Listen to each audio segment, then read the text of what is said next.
But एक बड़ा issue आया हुआ है, वो रिजॉल्व हो नहीं पाया था और इन्होंने कहा था गाड़ी छोड़नी पड़ेगी। मेरा पहली सर्विस का ही एस्टिमेट बन रहा है, वही अराउंड 45,000 बन रहा है। यहाँ पे कुछ लीकेज जैसा लग रहा है। तो भाई सबसे पहले तो आई एम सॉरी, पिछले काफ़ी टाइम से ना मैं कोई कमेंट्स के जवाब दे पाया हूँ, ना ही वीडियोस पोस्ट कर पाया हूँ। अब इसके बाद बात करते हैं आज के वीडियो के टॉपिक की। तो सबसे पहले तो हमारी गाड़ी चल चुकी है 10,183 किलोमीटर्स। स्कॉर्पियो एन हमारी चल गई है। ये गाड़ी Z6 वेरिएंट है। आज मैं इस गाड़ी की फाइनली सर्विस कराने जा रहा हूँ। 2 महीने के आसपास में ये गाड़ी इतनी चल गई और इस बीच हम एक ट्रिप इस पे नेपाल की भी कर रहा है, बाकी भी इधर उधर घूम गई ये गाड़ी। अच्छा अभी तक रिस्पांस लगा मुझे, कोई खास दिक्कत नहीं आई। अब वीडियो में आज की डेट में बात करेंगे हम इस गाड़ी के सारी चीज़ों के अपडेट की। 10,000 किलोमीटर के बाद क्या अपडेट है, क्या अच्छा है क्या बुरा, क्योंकि बड़ी सारी चीज़ें हैं। आज सब चीज़ों की बात करते हैं डिटेल में। So welcome to another new video of the Bikeholic. मैं हूं आदित्य और आज के इस वीडियो में हम बात करने जा रहे हैं इस गाड़ी के सर्विस एक्सपीरियंस की, जो कि आपकी फर्स्ट मेजर सर्विस और सेकंड सर्विस है गाड़ी की। और इसी के साथ थोड़ी बहुत बात करेंगे 10,000 किलोमीटर्स के ड्राइविंग एक्सपीरियंस की। मे भी मुझे लगता है ड्राइविंग एक्सपीरियंस का एक अलग से फुल फ्लेज्ड वीडियो बनाना पड़े, क्योंकि इसमें काफ़ी सारी चीज़ें हैं। मैं गाड़ी को जितना एक्सप्लोर कर सकते हैं उतना कर चुका हूँ और बड़ा कुछ उसके बारे में डिटेल में बात करना पड़ेगा। बट अगर आपको ये वीडियो देखना है और इस टाइप के कंटेंट आपको पसंद आता है तो आप चैनल को सब्सक्राइब कर लो, वीडियो को लाइक कर देना, कमेंट करके आप मुझे अपनी क्वेरीज बता सकते हो, अपने क्वेश्चन सजेशन सब कुछ दे सकते हो और अपने दोस्तों में शेयर करो ताकि उनको भी हेल्प मिले। अब मेरी गाड़ी में कोई एज सच खास इशू आज की सर्विस के लिए तो मैं नहीं बोलूँगा, बट एक बड़ा इशू आया हुआ है स्टार्टिंग से ही है, जो PDI के टाइम से है। गाड़ी के 4 रिवर्स पार्किंग सेंसर्स में से एक सेंसर नहीं चलता है। उसके लिए मैंने लास्ट टाइम यहाँ पे कंप्लेंट की भी, बट वो रिजॉल्व हो नहीं पाया था और इन्होंने कहा था गाड़ी छोड़नी पड़ेगी ताकि हम इस पर चेक कर सकें क्यों नहीं चल रहा, क्या प्रोसेस है, क्या सीन है। अब गाड़ी तो मैंने नहीं छोड़ी, क्योंकि ऑब्वियसली भाई इतने से इशू के लिए मैं गाड़ी छोड़ नहीं सकता, मेरे को गाड़ी चाहिए होती है। तो मैंने इनसे बात कर ली थी कि मैं नेक्स्ट टाइम आके दिखवा लूँगा, जो भी होगा आप देख लेना। बट इसी टाइम में मेरे को यूट्यूब से वीडियो देख के काफ़ी सारे लोगों ने DMs किए और उन्होंने भी बताया कि उनकी गाड़ी में भी सेम इशू या सिमिलर इशू या कोई भी ऐसा इशू है, तो वो भी मैंने नोट किया हुआ है। अब जाके आज देखते हैं कि उस इशू का क्या होता है, सर्विस का क्या होता है, और सबसे बड़ी चीज़ ये एंड्रॉयड ऑटो, एप्पल कारप्ले, इसका क्या होता है। क्योंकि अपडेट्स इसके रोल आउट हो गए हुए हैं, गाड़ियाँ अपडेट हो रही हैं, पता नहीं इन्होंने क्या सीन रखा है, अपडेट कर रहे हैं नहीं, सारा कुछ देखते हैं फिर मैं आपको बताता जाता हूँ। मैंने अपॉइंटमेंट ले रखी थी 10 बजे की और टाइम देखो। तो ये आ गई हुई है अपनी गाड़ी फ्लोर पे। बाकी सारा कुछ इसका पेंडिंग है, मतलब सर्विस वगैरह भी सारा होना है। अभी जॉब कार्ड अंदर खुल रहा है। एज सच मुझे सही बोलूँ तो ज़्यादा कोई ट्रबल इस गाड़ी ने दिया नहीं है। अब छोटा मोटा ट्रबल तो हर गाड़ी देती है। And when you get to own a Mahindra, आपको एक चीज़ पता होनी चाहिए कि आप Hyundai, मारुति वगैरह जैसी गाड़ियों की रिफाइनमेंट इससे एक्सपेक्ट नहीं कर सकते। ये उन गाड़ियों जैसी करेक्टरिस्टिक्स नहीं रखती हैं, ये गाड़ियाँ उनसे फार डिफरेंट हैं। आई वुड से बेटर हैं, मगर किसी के लिए होंगी किसी के लिए नहीं होंगी, बट डिफरेंट तो फॉर श्योर हैं। अदरवाइज़ अभी तक तो ज़्यादा कोई खास इशू इस गाड़ी में आया नहीं है। हाँ, एक चीज़ ज़रूर मैंने नोटिस की थी कि जो बम्पर प्रोटेक्टर लगे थे उसके साइड्स पे ये कुछ डार्क सा हो गया हुआ। अब ये पता नहीं पेंट की प्रॉब्लम आई है या क्या है, आई डोंट नो, बट ये कोई चीज़ है। देखो, मैं हाउस होल्ड यूज़ के लिए महिंद्रा की गाड़ी कोई बड़ी देर बाद यूज़ कर रहा हूँ। इससे पहले कमर्शियल गाड़ियाँ तो मैं कर रहा हूँ, उनमें तो सर्विस क्या ही बोलूँ, कैसी होती है कैसी नहीं, बोल के फ़ायदा भी नहीं है। बट यहाँ पे मुझे अभी तक जो चीज़ें लग रही हैं ना, काफ़ी अच्छी सी लग रही हैं, क्योंकि जिस हिसाब से ये कवर कर रहे हैं, जैसे गाड़ी को प्रॉपर ट्रीट कर रहे हैं। हाँ, तो what I was telling is, जो यहाँ पे चीज़ें दिख रही हैं वो मुझे पहले से तो काफ़ी बेटर लग रही हैं। आगे का मुझे पता नहीं है क्या होगा कैसे होगा। दो एक चीज़ है कि मैंने इनको पूछा था वीडियो रिकॉर्ड कर सकता हूँ या नहीं, तो देयर आर मिक्स इंप्रेशंस। कुछ बोल रहे हैं कर सकते हैं, कुछ बोल रहे नहीं कर सकते, तो नॉट श्योर कि क्या सीन होता है। तो मैंने कहा क्यों किसी के साथ फालतू पंगे लेने हैं, बाहर आके ही अपना रिकॉर्ड कर लेता हूँ जो भी है। हाँ, एक चीज़ है, सर्विस में मुझे अच्छा लग रहा है, बट एक प्रॉब्लम वाली चीज़ है, जो मेरा पहली सर्विस का ही एस्टिमेट बन रहा है वही अराउंड 45,000 बन रहा है। तो आई एम नॉट श्योर कि क्या सीन है, क्या करना चाहिए मुझे, क्या नहीं करना चाहिए, वो मैं देखता हूँ। बाय द टाइम जब सर्विस ख़त्म होती है मैं आपको सारी डिटेल्स दे दूँगा। अभी ऑयल अपनी गाड़ी का ड्रेन हो रहा है, तो मैंने एक चीज़ देखी कि यहाँ पे कुछ लीकेज जैसा लग रहा है और ये पता नहीं क्या है, कुछ या तो कहीं गड्ढों वगैरह में या ऑफ रोड करते हुए थोड़ा बहुत कुछ लगा है या पता नहीं क्या है, कुछ तो है, ये पत्थर जैसा लगा हुआ है। बाकी अंडर बॉडी की भी इंस्पेक्शन करनी है। तो भाई अंडर बॉडी कुछ ऐसी है अपनी, कोई डैमेज तो नहीं है टचवुड अभी तक। दो थोड़ी बहुत ऑफ रोडिंग मैं कर चुका हूँ इस पर। रियर व्हील ड्राइव गाड़ी पे करनी नहीं चाहिए बट कर लो, थोड़ी बहुत आप कर सकते हो। ये जो है ये भी मैंने चेक कर लिया, पानी ही है, कोई लीकेज नहीं है। वैसे भी चेम्बर पीछे होता है इसका, तो कूलेंट वगैरह की भी इधर से हो नहीं सकती ऑब्वियसली। बस अंडर बॉडी में अगर मुझे कोई पूरा ही डैमेज, मतलब कहीं भी डैमेज दिखे तो वो इकलौता ये स्क्रैच है और ये हल्का सा नीचे आया हो क्योंकि यहाँ पे पत्थर फंसा हुआ था, दैट्स इट। और मुझे अंडर बॉडी में कोई डैमेज नहीं दिखा। ये मोस्ट प्रोबेबली इसीलिए क्योंकि शोरूम के बाहर ही थोड़ा सा पानी इकट्ठा था और वहाँ से गाड़ी निकाली थी तो उड़ा होगा। बाकी अंडर बॉडी क्लीन है, काफ़ी बढ़िया है। और भाई ये जो इसके टैंक्स हैं ना DEF डीजल वगैरह के, इनकी पोजीशन, मतलब ये डीजल का टैंक है आपका और ये है आपका DEF का टैंक। इसमें मुझे एक छोटा सा झंझट ये लगता है, गाड़ी अगर पीछे से टच होती है तो आप ये देख लो टायर से थोड़ा सा ही ऊपर है, सेंटर से होती है ठीक है, टायर लगेगा कुछ नहीं जाएगा। ये गया ना अगर तो DEF ख़त्म, गाड़ी बैठ गई उधर ही। और बाकी सारी चीज़ें तो एक तरफ, मैं अभी देख रहा था इंजन ऑयल कूलेंट वगैरह कौन सा डलता है। मेरे को भैया ने कहा यार आपका AC फिल्टर तो चेंज होना ही है, महिंद्रा में हर 10,000 पे AC फिल्टर चेंज होता है। करते एयर फिल्टर भी चेंज करा ही लो तो अच्छा है क्योंकि ये काफ़ी गंदा है। मैंने देखा, मैं कितना गंदा है एक बार देखूँ तो सही, हालत अच्छी खासी गंदी दिख रही है मुझे इसकी। Now probably this is because of the Nepal trip, क्योंकि नेपाल ट्रिप में इतनी डस्ट थी, यूपी के एंड में डस्ट शुरू हुई थी और नेपाल पूरा डस्ट ही डस्ट था। भाई इसको मैं छेड़ भी रहा हूँ तो डस्ट निकल रही है। इनफैक्ट यहाँ भी एक वास्प गिरी है, वो वास्प भी इसमें से निकली है, तो काफ़ी ज़्यादा ही डस्ट थी। अब बाकी सर्विस होती जाती है, साथ साथ देख रहा हूँ मैं कि क्या सीन है क्या नहीं, बट जो मर्ज़ी बोलो। क्रॉस बार्स की लुक जो आती है ना वो अच्छी लगती है। मैं अभी ऑब्ज़र्व कर रहा था, एक और गाड़ी थी ऊपर एसेसरीज़ डिपार्टमेंट में जिस पे क्रॉस बार लगे हुए थे, वाइट ही थी, सब कुछ सेम था। अब किसी और की गाड़ी थी तो मैंने शूट किया नहीं, बट उसके मैं क्रॉस बार्स देख रहा था।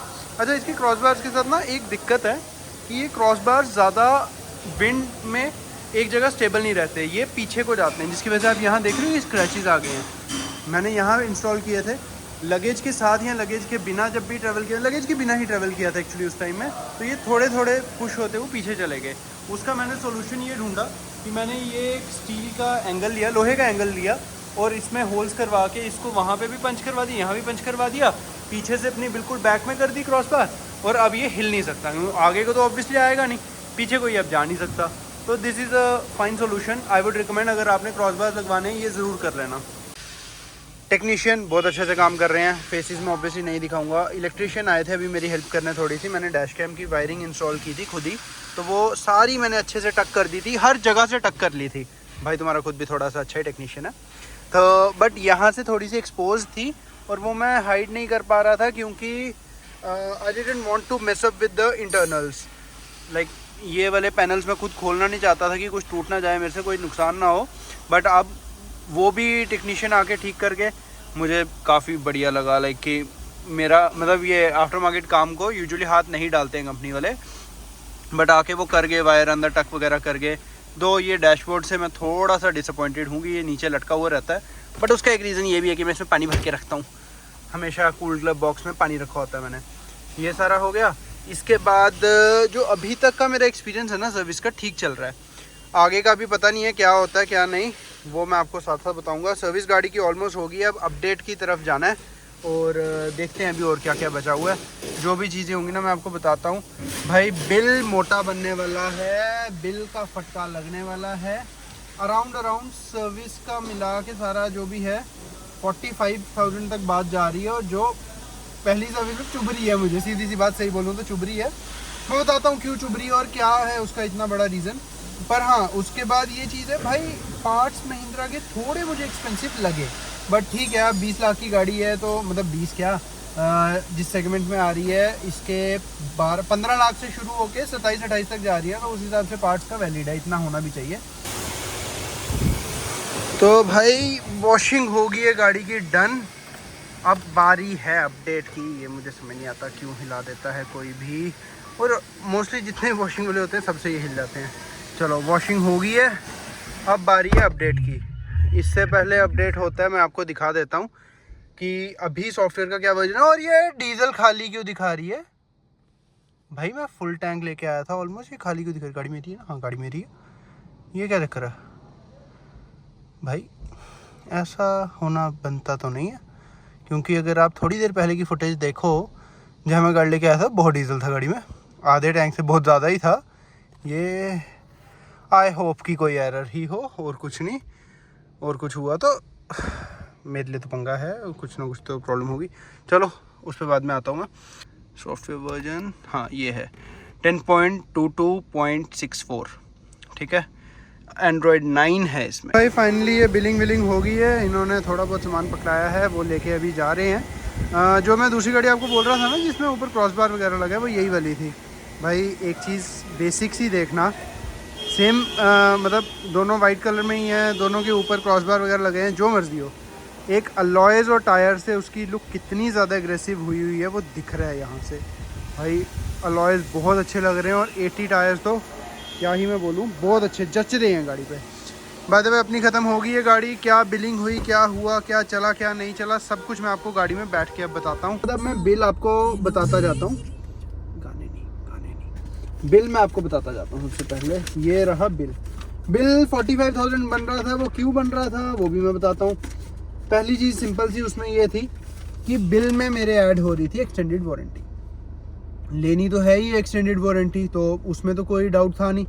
अब एक्सटेंडेड वारंटी इस गाड़ी की बहुत कॉस्टली है यार, बहुत ज़्यादा, इतनी होनी नहीं चाहिए। अगर आप 1 साल की एक्सटेंड कराते हो तो that would cost you around 20,600। अगर आप 2 साल की एक्सटेंड कराते हो तो that would cost you around 38,800 something. I don't remember the exact figure, ठीक है। एक वो थी। अब मैंने सोचा करवा लेता हूँ पहले, फिर मैंने थोड़ा सा ऑनलाइन देखा तो आई रियलाइज कि गाड़ी लेने के 60 डेज़ के अंदर अगर मैं करवाता तो एक प्राइस पड़ता। अब उस प्राइस पे 1,500 रुपीज़ एडिशनल हो चुके हैं, जो कि लास्ट करेंगे अप टू 2 ईयर्स। तो अब अगले 2 साल में मैं कभी भी ले सकता हूँ, प्रोवाइडेड इस बीच अगर कंपनी प्राइस बढ़ा देती है तो वो तो इंक्रीज़ होगा ही होगा। बट जो वो वाला बेनिफिट था कि फर्स्ट 60 डेज़ के अंदर ले लो तो 1,500 सस्ती पड़ेगी, वो वाला बेनिफिट अब चला गया है। तो आज लूँ कल लूँ कोई फ़र्क नहीं पड़ता। तो अब मैं इसका सोच समझ के आराम से 15-20 दिन महीने के अंदर अंदर ले लूँगा, क्योंकि मुझे पता लेनी तो है। तो अब जो मेरा बचा हुआ फाइनल बिल आया है वो है 5,860 रुपीज़। तो बेसिकली जो सर्विस की कॉस्ट है ना वो है 4,113 प्लस 370 प्लस 370, अराउंड आप मान लो 4,900 के आसपास, मतलब 5,000 के नीचे मेरी सर्विस हो जानी थी। बट जो एडिशनल चीज़ें इन्होंने दी और रिगार्ड करने के लिए मैंने ली, वो कॉस्ट की 400-500 के आसपास। अब बात करते हैं कि क्या क्या प्रॉब्लम्स लेके आया था, क्या क्या रिजॉल्व होगी। पहली प्रॉब्लम थी जो मेरा सेंसर नहीं चलता था, चल गया। मुझे बिल्कुल उम्मीद नहीं थी कि ये चलेगा कभी। मैंने ये सोचा था आज गाड़ी खरीदी है, 2-4-6 साल बाद जब मैं गाड़ी बेचूंगा तब तक ये ऐसा का ऐसा ही होगा, ये नहीं चलेगा। चल गया, आई एम ग्लैड, ठीक है। उसके बाद एंड्रॉयड ऑटो, एप्पल कारप्ले चल गए, मुबारक है आपको भी मेरे को भी। बड़ा हम रोए हैं इस चीज़ को लेके, मुझे पता है, फाइनली चल गए। ये एक चीज़ आ गई। इसके बाद अगली चीज़ आती है, और क्या प्रॉब्लम लाया था, और तो मैं कोई ऐसा बड़ी प्रॉब्लम लाया नहीं था, बस यही 2-3 इश्यूज़ थे मेरे। ये चल गया। एक वायर का था जो यहाँ पे दिखती थी, वो भी इन्होंने कर दिया। मैट्स इसलिए लूज़ लग रहे हैं क्योंकि इन्होंने भी ऐसे ही खुले रखे हैं, मैंने खुद एडजस्ट कर लेने हैं बाद में। अब देखो ये रहा आपका एंड्रॉयड ऑटो, चल रहा है परफेक्ट, मतलब परफेक्टली चल रहा है, कोई दिक्कत नहीं दे रहा, कुछ नहीं, कोई लैग नहीं है, सब बढ़िया चल रहा है इसमें, सही है। इसके बाद एप्पल कारप्ले भी चल रहा है। अभी मैं आईफोन से शूट कर रहा हूँ, अगर आप यहाँ देख पाओ रिफ्लेक्शन में। तो बस भाई लोग इतना ही था आज के लिए इस वीडियो में। क्या चीज़ अच्छी लगी, क्या ख़राब लगी, क्या सर्विस में बढ़िया लगा, क्या ख़राब लगा, ये सारा आप मुझे बताना। और मैं अपना पर्सनल व्यू अगर अब दूँ ना पूरी सर्विस के बाद, मैं बोलूँगा एस्ट्रो महिंद्रा से मैं सर्विस करा रहा हूँ, बाकी के महिंद्रा की सर्विस सेंटर्स का मुझे नहीं पता। इनके लिए मैं इतना बोल सकता हूँ, इनकी सर्विस बहुत बढ़िया है भाई। जितना वर्कलोड है, जितना गाड़ियों का रश है, उसके हिसाब से अगर मैं कंपेयर करूँ, 6 बज रहे हैं अभी, मैं सुबह का आया हूँ, बट मेरा काम भी छोटा नहीं था। 2-3 घंटे तो मेरे एंड्रॉयड ऑटो, एप्पल कारप्ले वाले अपडेट को लग गए ना। सारा अगर मैं जज करूँ, सर्विस तो इन्होंने मेरी 1.5-2 घंटे में कर दी, बहुत बढ़िया, एफिशिएंटली, अच्छे से।